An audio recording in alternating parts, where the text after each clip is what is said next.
Cumprimento a todos com a graça e a paz do nosso Senhor e Salvador Jesus Cristo. Louvado seja o Senhor por nessa noite estarmos reunidos para celebrarmos ao nosso Deus, para cultuarmos ao nosso Senhor e Salvador Jesus Cristo. E estaremos nessa noite meditando um pouco nas Sagradas Escrituras, na palavra do nosso Deus. E para isso convidamos a todos para que possam abrir suas Bíblias na primeira carta de Paulo aos Coríntios, no capítulo 15.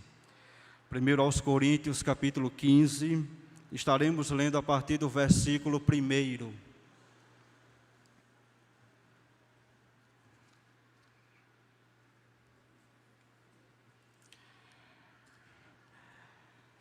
Primeiro aos Coríntios, capítulo 15, a partir do versículo 1, assim nos diz a palavra do Senhor. Irmãos, venho lembrar-lhes o evangelho que anuncio a vocês, o qual vocês receberam e no qual continuam firmes. Por meio dele, vocês também são salvos, se retiverem a palavra assim tal como a preguei a vocês, a menos que tenham crido em vão. Antes de tudo, entreguei a vocês o que também recebi, que Cristo morreu pelos nossos pecados, segundo as Escrituras, e que foi sepultado e ressuscitou ao terceiro dia, segundo as Escrituras. E apareceu a Cefas, e depois aos 12. Depois foi visto por mais de 500 irmãos de uma só vez, dos quais a maioria ainda vive, porém alguns já dormem. Depois foi visto por Tiago, e mais tarde por todos os apóstolos. Por último, depois de todos, foi visto também por mim, como por um nascido fora de tempo. Amém. Lemos a palavra de nosso Deus até o versículo de número 8. Quando nós olhamos para a história da humanidade, com certeza muitos acontecimentos históricos e marcantes vêm à nossa mente. São fatos que mudaram a rotina de pessoas, que alteraram o rumo de nações, que mudaram situações, mas nada se compara à obra de Jesus Cristo. Com certeza, o maior acontecimento da história da humanidade foi a vinda de Cristo e tudo o que envolveu a sua obra redentora, a sua obra de salvação, a sua ressurreição. Isso foi o maior e mais impactante fato que ocorreu na história. Nações foram transformadas, situações alteradas, vidas foram transformadas. O rumo da história não foi mais o mesmo depois que Cristo veio até nós. Conhecemos a história antes e depois dele. Conhecemos a história antes de Cristo e depois de Cristo. Ele mudou, Jesus Cristo mudou o curso da humanidade. Cristo trouxe nova luz, Cristo trouxe novo sentido, Ele mudou a realidade humana. Nesses dias nós relembramos o seu sacrifício, o sacrifício dele lá na cruz e a sua ressurreição, pois ele vive. E quando nós examinamos esse texto, escrito pelo apóstolo Paulo, o autor vai nos falar de Cristo, de sua ressurreição. Então, Paulo traz instruções acerca de Cristo, e nesse sentido ele vai trazer também orientações e ensino aos irmãos acerca de Cristo, acerca da ressurreição. A Bíblia, a palavra de Deus, nos apresenta a pessoa de Cristo. Toda a palavra aponta para Cristo. As Sagradas Escrituras testificam de nosso Senhor e Salvador Jesus Cristo. Então, Paulo, após falar de vários assuntos, ele foca na ressurreição de nosso Senhor. Então, diante disso, tomando como base, como fundamento, o texto que lemos nessa noite, estaremos abordando o tema Verdade sobre Cristo ressurreto. É o tema da mensagem hoje, Verdade sobre Cristo ressurreto. Paulo apresenta algumas lições, algumas verdades, e é justamente nesse sentido que nós estaremos meditando nessa noite. Estaremos relendo os versículos que nós lemos e mais alguns versículos da palavra de nosso Deus. Tenho aqui algumas perguntas antes de iniciarmos a analisar os pontos para nossa observação, né? Qual é o tema, o centro do Evangelho? Você já meditou sobre isso? Qual é o tema, o centro do Evangelho? E por que Cristo veio para ser o nosso Redentor? E tem uma outra observação que a gente vai responder ao longo do sermão.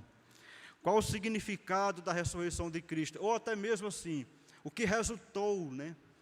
A ressurreição de nosso Senhor e Salvador Jesus Cristo. O primeiro ponto que nós podemos abordar nessa noite, acerca de Cristo ressurreto, em primeiro lugar, é que Ele é o tema do Evangelho. Em primeiro lugar, Cristo é o tema do Evangelho. Vamos reler os versículos 1 e 2. Assim nos diz o apóstolo Paulo quando escreveu aos Coríntios: Irmãos, venho lembrar-vos o Evangelho que anunciei a vocês, o qual vocês receberam e no qual continuam firmes. Por meio dele, vocês também são salvos, se retiverem a palavra, assim tal como a preguei a vocês, a menos que tenham crido em vão. Então, Paulo escreve aos Coríntios falando de vários assuntos. Se você ler a carta de Paulo aos Coríntios, ele vai tratar de vários assuntos. E nesse capítulo, ele fala especificamente da ressurreição de nosso Senhor Jesus Cristo. Ele inicia dizendo aos irmãos que vem trazer à mente, vem lembrar o Evangelho que havia anunciado. Então, Paulo já havia tratado desse assunto, porém, ele traz à memória novamente fatos acerca de Jesus Cristo, de sua ressurreição. E o Evangelho é a boa nova da parte de Deus. Aqui Paulo fala do Evangelho. E o Evangelho é a boa nova da parte de Deus aos homens. São boas notícias de Deus ao homem. São boas novas de Deus para as pessoas. São notícias boas para o povo. São boas novas que inclusive ecoam pela eternidade. O Evangelho é notícia de grande alegria para o povo.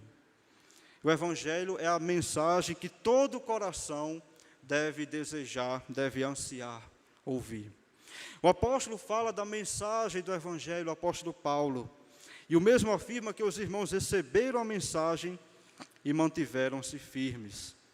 Então os irmãos ouviram a mensagem e creram em Jesus Cristo, pois o Evangelho nos apresenta justamente a sua pessoa.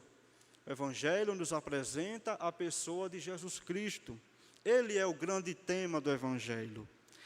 O Evangelho nos apresenta a Cristo e vai descrever a sua obra, vai descrever suas palavras, seus feitos, seus milagres, vai descrever o seu poder sobre todas as coisas. Cristo é a própria essência do Evangelho.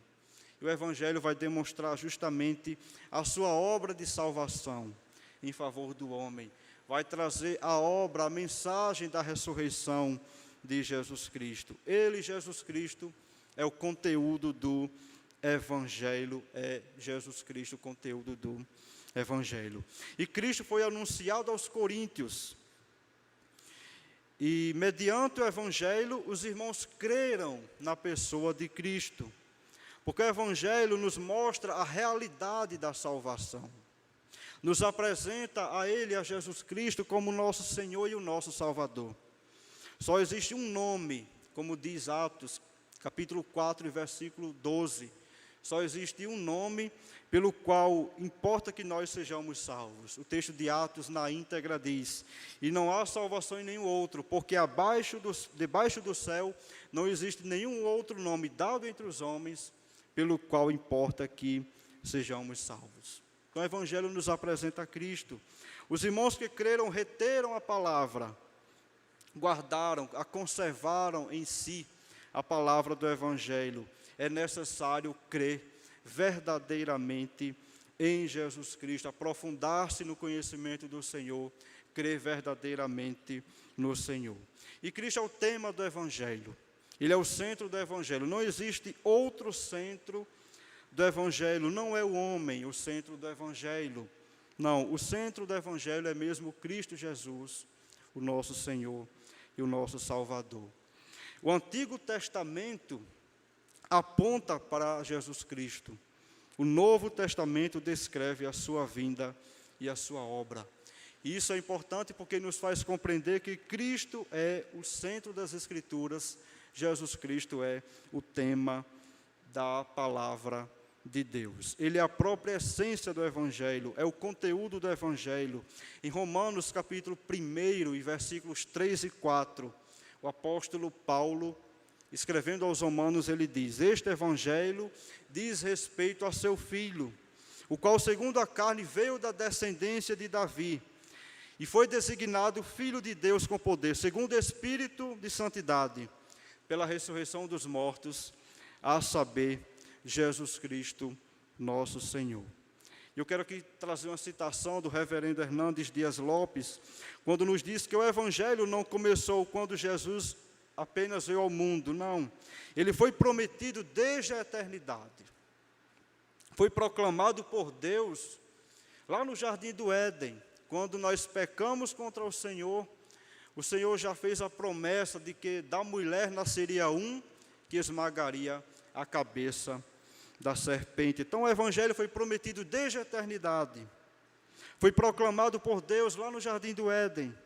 Foi pré-anunciado pelos patriarcas. Foi proclamado pelos profetas. Há aqui uma estreita conexão entre a antiga aliança e a nova aliança. Os que viveram antes de Cristo olharam para frente, para o Messias que viria. E nós que vivemos depois dele, olhamos para trás, para o Cristo que veio e levou sobre si os nossos pecados lá na cruz. Nós cremos no Cristo, Senhor e Salvador. Jesus Cristo é o que liga os dois testamentos. Ele é a essência da palavra, ele é o conteúdo do Evangelho. Cristo é o grande tema da palavra de nosso bondoso e eterno Deus. Este é o Evangelho do reino, é o Evangelho da paz, o Evangelho da promessa, o Evangelho da nossa salvação. O Evangelho que nos apresenta a mensagem da salvação. E essa salvação, irmãos, foi planejada na eternidade por Deus e executada no tempo. Deus nunca mudou o seu método de salvar o homem. O homem é salvo por Jesus Cristo. Por meio do Evangelho, mediante a sua palavra, nós temos a mensagem de que Cristo é o nosso Senhor e o nosso Salvador. Não é o homem o tema, o centro do Evangelho, é Cristo mesmo, ele é o tema e o centro do Evangelho. Isso implica no fato de que não cabe a nós nenhuma exaltação, nenhuma glória, mas toda a glória, toda a honra deve ser dada única e exclusivamente a Jesus Cristo, nosso Senhor e Salvador. Em um mundo tão conturbado, em um mundo tão carente da verdadeira paz, a mensagem do Evangelho é que traz a verdadeira paz ao coração do homem.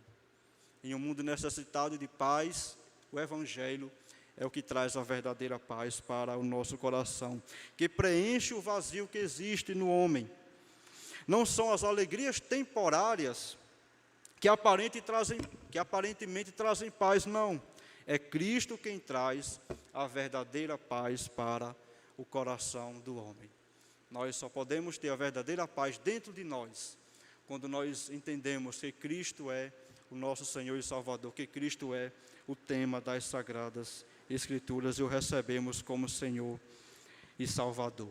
Mas temos um outro ponto que podemos meditar nessa noite, mais uma verdade sobre o Cristo ressurreto. Em segundo lugar, ele veio para ser o nosso Redentor. Em segundo lugar, Cristo veio para ser o nosso Redentor. Vamos ler o versículo de número 3, ler novamente o versículo 3. Paulo assim escreveu: antes de tudo, entreguei a vocês o que também recebi, que Cristo morreu pelos nossos pecados, segundo as Escrituras. Então Paulo afirma que antes de tudo, entrega o que recebeu. Ele recebeu a mensagem da palavra, a mensagem do Evangelho e repassou essa mensagem. E como a gente falou anteriormente, né, toda a palavra de Deus aponta para Cristo, tanto o Antigo e o Novo demonstra a sua vinda. E as Escrituras demonstram que Jesus Cristo viria até nós. E de fato, Ele veio, e assim ocorreu. Cristo veio até nós, sendo nós pecadores. Ele veio, fez-se carne, habitou entre nós e levou sobre si os nossos pecados. Nós pecamos contra Deus, transgredimos a vontade de Deus, de modo que sem a vinda de Cristo não haveria possibilidade de salvação para nós. Um pecou, logo todos pecaram. No Salmo 51, versículos 4 e 5, o salmista diz: pequei contra ti somente, e fiz o que é mal aos teus olhos. Eu nasci, ele acrescenta, ele diz: de maneira que serás tido por justo no teu falar e puro no teu julgar. E ele acrescenta: eu nasci na iniquidade e em pecado me concebeu a minha mãe. Então aqui o autor fala da universalidade do pecado. Todos, exceto Cristo, todos nós pecamos contra o Senhor. Em Romanos capítulo 3 e versículo 23, Paulo vai dizer aos romanos: pois todos pecaram e carecem da glória de Deus. Então todos somos pecadores, é uma verdade que nós observamos e que a palavra de Deus nos relata. Todos nós pecamos contra o Senhor, seja em atos e pensamentos. Quando mentimos, quando desobedecemos a Deus, quando nos omitimos em fazer aquilo que Ele nos manda, então todos nós somos pecadores. O ser humano, todos nós pecamos contra o Senhor. É algo universal. É a questão do pecado, todos nós somos pecadores. Mas Cristo veio para ser o nosso Salvador. E Paulo afirma que Cristo veio e morreu pelos nossos pecados. Ele veio e levou sobre si os nossos pecados. Ele sofreu lá na cruz, Cristo, a dura penalidade que os nossos pecados mereciam. Então foram os nossos pecados que o levaram à cruz. E lá por 6 horas ele sofreu a justa ira de Deus em nosso favor. Na cruz ele foi feito pecado por nós sem pecado. Ele levou os nossos pecados. Ele sofreu de forma física, com torturas cruéis, levando os nossos pecados. Inclusive Isaías 53, que foi até cantado, os versículos 4 ao 7, Isaías, há vários séculos antes, profetizando a sua obra redentora, a obra de Jesus Cristo, ele diz: certamente Ele tomou sobre si as nossas enfermidades, e as nossas dores levou sobre si. E nós o considerávamos como aflito, ferido de Deus e oprimido. Mas ele foi traspassado por causa das nossas transgressões e esmagado por causa das nossas iniquidades. E o profeta diz: o castigo que nos traz a paz estava sobre ele, e pelas suas pisaduras fomos sarados. Aí ele diz: todos nós andávamos desgarrados. Olha a nossa condição sem Cristo, todos nós andávamos desgarrados. Cada um se desviava pelo seu próprio caminho, mas o Senhor fez cair sobre ele, sobre Cristo, a iniquidade de todos nós. Ele ainda acrescenta, ele diz: ele foi oprimido e humilhado, mas não abriu a boca. Como cordeiro foi levado ao matadouro, e como ovelha muda diante dos seus tosqueadores, ele não abriu a boca. Então Isaías, profetizando acerca de Cristo, ele nos traz esse relato detalhado acerca de tudo aquilo que o nosso Senhor sofreu lá na cruz por nós. Ele foi à cruz por conta de seu amor para conosco. Não fosse o amor de Deus, estaríamos perdidos. A cruz, outrora como símbolo de maldição, é-nos mostrada como símbolo do amor e da graça da parte de Deus para conosco. Em João capítulo 3 e versículo 16, o próprio Jesus Cristo vai dizer: porque Deus amou o mundo de tal maneira que deu seu Filho unigênito, para que todo o que nele crê não pereça, disse Jesus Cristo, mas tenha a vida eterna. Então, irmãos, quão grande amor foi demonstrado da parte de Deus, quando Ele envia seu único filho, seu filho unigênito, e o seu filho sofreu dura penalidade pelos nossos pecados lá na cruz. E isso demonstra o grande amor do Senhor para conosco, demonstra o grande amor de Deus para com as nossas vidas. Levando sobre si os nossos pecados, Ele veio para ser o nosso Redentor. Por que Ele veio para ser o nosso Redentor? Como escravos do pecado, Ele veio para nos libertar. Esse termo, redenção, redentor, remete ao mercado de escravos, quando alguém comprava a liberdade de um escravo. Alguém ia lá no mercado de escravos e pagava pela liberdade de alguém. Observe que foi isso que Cristo fez na cruz. Dando-se a si mesmo lá na cruz, Ele nos concedeu a liberdade. Uma vez que nós somos escravos do pecado, Ele nos concedeu a liberdade. E hoje não mais pertencemos, não mais somos escravos do pecado. Estávamos presos em nossos delitos, Ele nos libertou.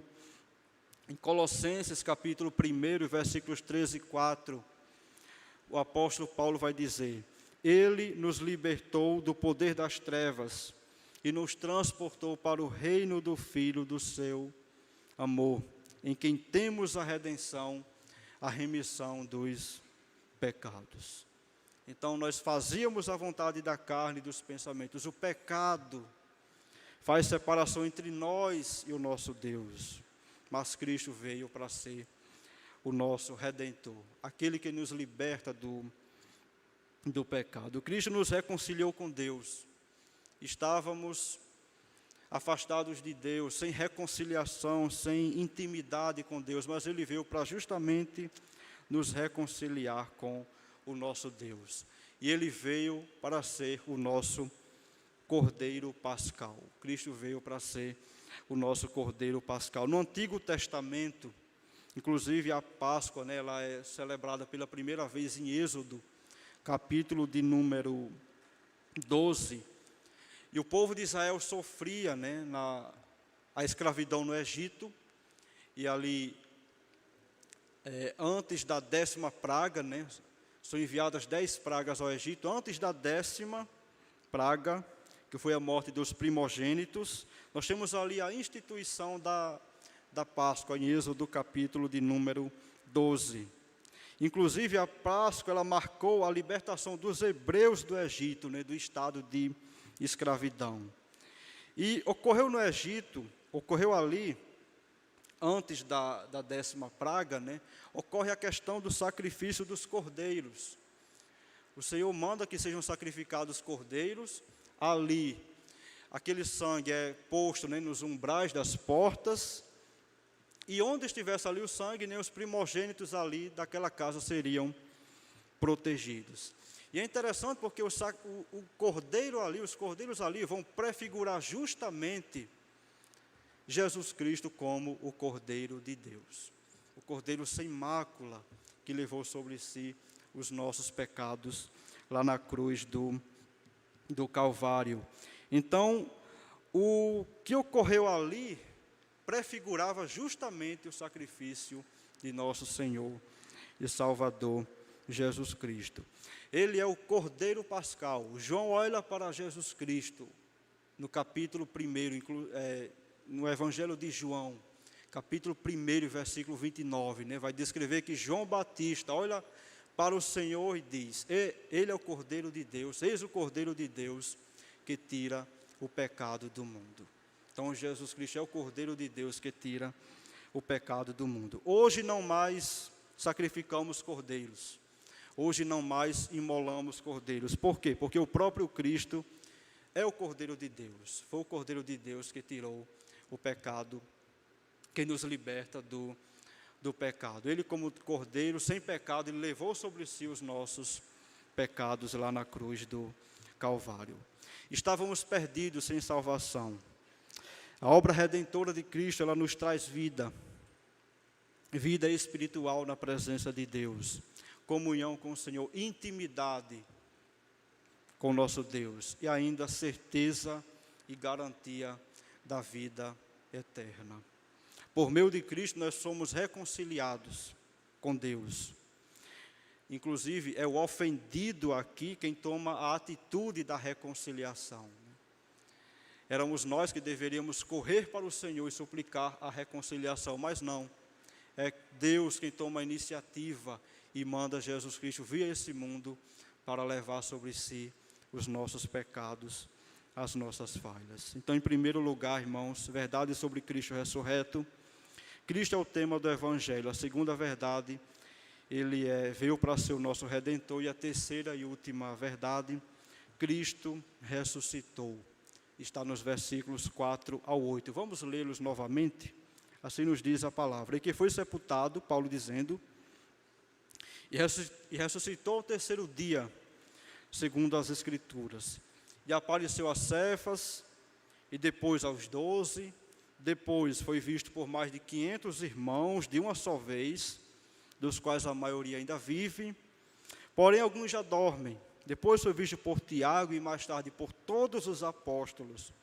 Por último, depois de todos, foi visto também por mim, como por um nascido fora de tempo. Então, Paulo informa que Cristo foi crucificado, morto pelos nossos pecados, conforme as Escrituras, e foi sepultado.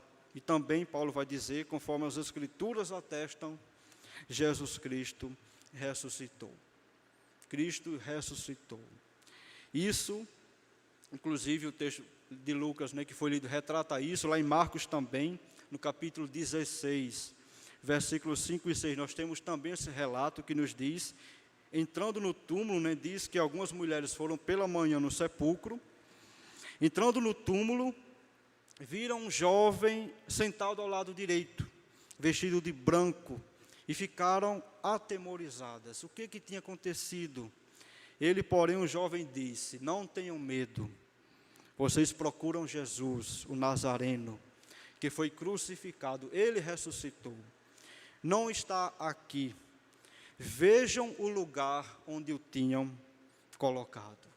Então, Jesus Cristo havia ressuscitado. Após a sua crucificação, no terceiro dia, Jesus Cristo ressuscita, ele vive. Cristo não mais estava ali, ele havia ressuscitado. As Escrituras atestam da ressurreição de Jesus Cristo. Aquele que foi morto em nosso favor não está entre os mortos. Jesus Cristo não está mais entre os mortos. Ele ressuscitou. Nós não servimos a um Deus morto, nós servimos a um Deus que vive e reina para todo sempre. Muitos fundadores de religiões estão mortos, mas Jesus Cristo, ele vive e reina supremo sobre todas as coisas. Ele ressuscitou, e a ressurreição de Jesus Cristo nos traz três significados, ou três afirmativas, vamos assim dizer. A primeira é que sua ressurreição constitui uma declaração do Pai, de Deus, de que Jesus Cristo satisfez na cruz as exigências da lei, como obrigação pactual. Então, Cristo, o Pai, agradou-se daquilo que Cristo fez. Cristo cumpriu todas as exigências da lei, e por isso ele ressuscitou. Segundo, simboliza o que ocorre com os cristãos na justificação, no nascimento espiritual. Nós passamos da morte para a vida quando recebemos o Senhor. Cristo passou da morte para a vida. Ao terceiro dia ele ressuscitou. Assim acontece também conosco, quando recebemos ao Senhor. Lá em Efésios capítulo 2, versículo 1, Paulo vai dizer que nós estávamos mortos em nossos delitos e pecados. Não tínhamos acesso a Deus, mas Cristo ressuscitou. Hoje nós temos acesso à presença de Deus. E na ressurreição por vir, conforme ele vai falar nos versículos 20 ao 22, do capítulo 15. E o terceiro ponto diz respeito à nossa justificação, a nossa regeneração e ressurreição final. Se Cristo ressuscitou também, quando da ressurreição final, quando ele retornar, nós também ressuscitaremos e estaremos para sempre com o Senhor. A ressurreição de Jesus Cristo garante a nossa ressurreição. Porque Ele ressuscitou, nós também ressuscitaremos. O apóstolo Paulo prossegue, falando e cita testemunhas oculares da ressurreição do Senhor.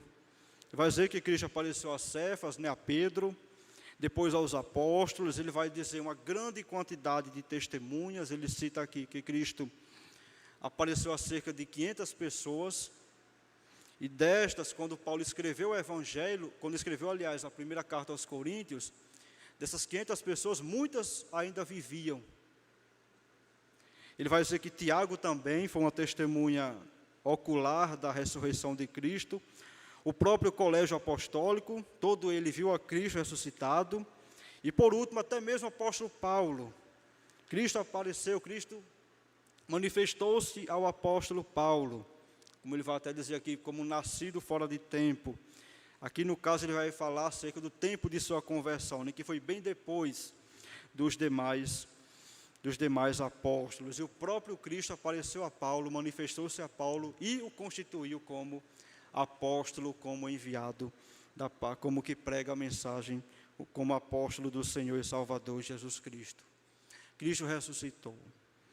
Mais uma vez eu cito o reverendo Hernandes Dias Lopes, quando nos diz que a ressurreição de Cristo é o fundamento da nossa esperança. A ressurreição de Cristo é o fundamento da nossa esperança. É o alicerce, vamos dizer assim, da fé cristã. As melhores notícias vieram de um túmulo vazio. Cristo venceu a morte, Ele ressuscitou. A Páscoa é justamente a celebração da ressurreição de Jesus Cristo, porque Ele venceu a morte, é a celebração da salvação conquistada por Ele lá na cruz do Calvário. Ele reina supremo, o túmulo está vazio, o túmulo de Jesus Cristo está vazio, Ele não mais está ali, Ele ressuscitou, Ele nos liberta. Nós passamos da morte para a vida, das trevas para a luz, e fazemos parte da família de Deus. A Páscoa ela traz essa mensagem, a mensagem da ressurreição de nosso Senhor e Salvador Jesus Cristo. A Páscoa traz esse sentido. A ressurreição de Cristo é o fundamento da nossa esperança. Se Cristo não tivesse ressuscitado, nossa fé seria em vão, mas Ele ressuscitou. Ele vive, está à destra de Deus, reinando supremo. Ele é o nosso Senhor e o nosso Salvador. E devemos ter um coração grato pela bondade de Deus, pela ressurreição de Jesus Cristo. Que a mensagem da ressurreição de Cristo gere em nós uma atitude de profunda gratidão e profunda devoção a Jesus Cristo, o nosso Senhor e o nosso Salvador. Que a certeza, que a mensagem da ressurreição gere em nós gratidão ao Senhor, pelo tanto que Ele manifesta a sua graça para conosco, para com as nossas vidas. Então Cristo é o tema do Evangelho. Ele veio para ser o nosso Redentor e Ele ressuscitou. Conclusão. Cristo é o tema do Evangelho. Cristo é o centro do Evangelho. Deus, nos vendo no pecado, envia Cristo para ser o nosso Redentor. E na cruz Ele leva os nossos pecados e ressuscita, mostrando que o Pai agradou-se daquilo que Ele fez na cruz por nós. Ele cumpriu a lei, toda a lei foi cumprida na pessoa de Jesus Cristo. E a ressurreição, ela implica, ela traz esse significado também, E assim como Cristo ressuscitou, nós também ressuscitaremos. Traz essa consequência. Se Cristo ressuscitou, nós também ressuscitaremos. Cristo ressuscitou, e assim nós podemos ter nova vida nele. Cristo ressuscitou, e assim a gente pode passar da morte para a vida. O verdadeiro sentido da Páscoa é Cristo. Muitos têm colocado muitos anexos, vamos dizer assim, muitas coisas que não necessariamente apontam verdadeiramente para a Páscoa. Porque o sentido da Páscoa é o próprio Cristo, o Cordeiro de Deus. Cristo é o verdadeiro sentido. Como Cordeiro, Ele humilhou-se à condição humana. Foi morto e sepultado, mas foi exaltado. Ele ressuscitou, ele vive, ele não está morto. Jesus Cristo vive. E a ressurreição de Cristo atesta, é o alicerce, vamos dizer assim, da nossa fé. Se ele não houvesse ressuscitado, a nossa fé seria em vão. Mas de fato Jesus Cristo ressuscitou. O Cordeiro de Deus que foi morto ressuscitou. O aguilhão da morte foi retirado. Cristo venceu a morte. E isso impactou a vida daqueles que testemunharam, que viram aquele fato, mas também transformou a história da humanidade. E a ressurreição de Cristo tem transformado a vida de milhares de pessoas que eu tenho confessado como único Senhor e suficiente Salvador. Muitos que viram Cristo antes de ele ser crucificado e após a sua crucificação, tiveram suas vidas impactadas. E nós ainda hoje, ainda vemos o agir de Jesus Cristo, transformando e agindo na vida, na história da humanidade e na transformação de milhares de vidas. Se a nossa esperança se resume apenas nessa vida, somos os mais infelizes dos homens. Então, que nós possamos depositar nossa confiança inteiramente em Jesus Cristo ressurreto, em Jesus Cristo que ressuscitou. E que possamos nos lembrar que Ele é o verdadeiro sentido da Páscoa. Cristo ressuscitou, Ele é o verdadeiro sentido da Páscoa. Ele ainda hoje continua salvando vidas, manifestando da sua graça redentora, da sua graça piedosa sobre as nossas vidas. Precisamos cada dia olharmos para Cristo, nos voltarmos para Cristo, pois Ele é o nosso Senhor e o nosso Salvador. Que Deus nos abençoe e feliz Páscoa, entendendo que Cristo é o verdadeiro sentido da Páscoa, Ele é o Cordeiro Pascal. Que Deus nos abençoe.